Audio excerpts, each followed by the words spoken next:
Veux-tu savoir si l'esprit agit en toi? Pas besoin de microscope ni d'application particulière.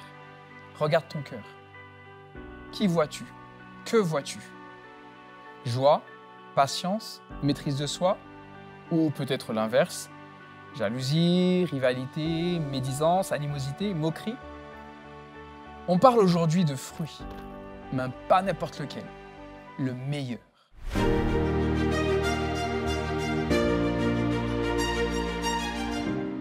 La pensée du jour se trouve dans Galates 5, versets 22 et 23.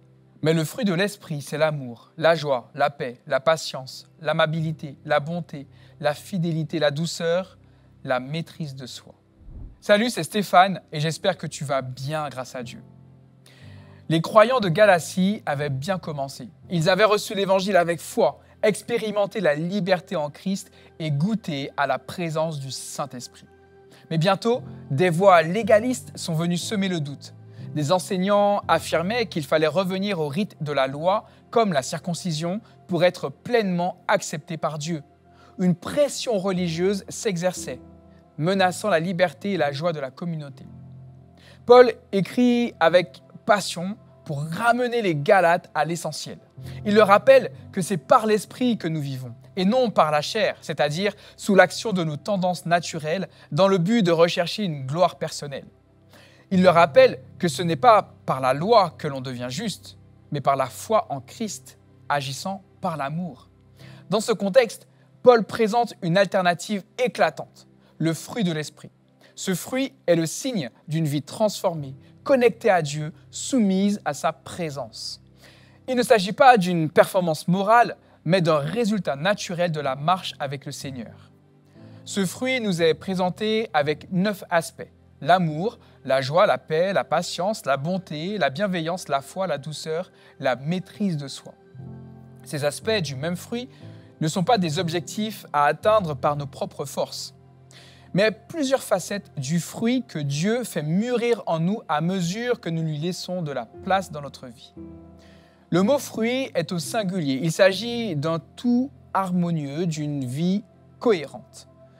Là où la chair, c'est-à-dire nos inclinaisons naturelles, produit de la jalousie, de la division, l'envie, la colère, l'esprit, lui, va produire au contraire une ferme douceur et une paisible force intérieure.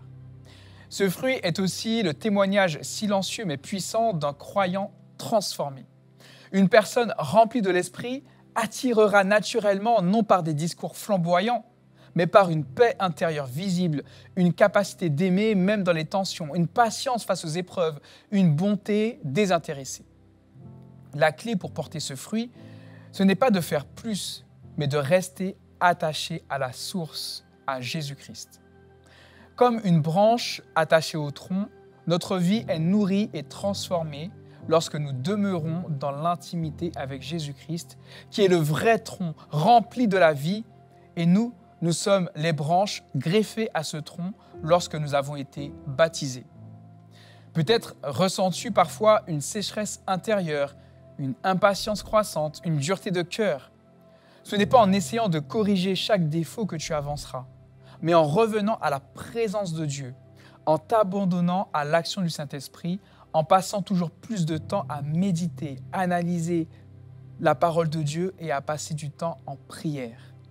Le Seigneur sait très bien comment restaurer et te transformer. Fais-lui confiance.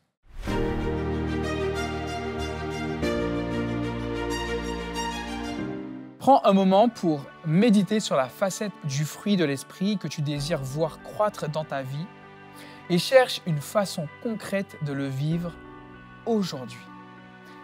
Que Dieu te bénisse abondamment.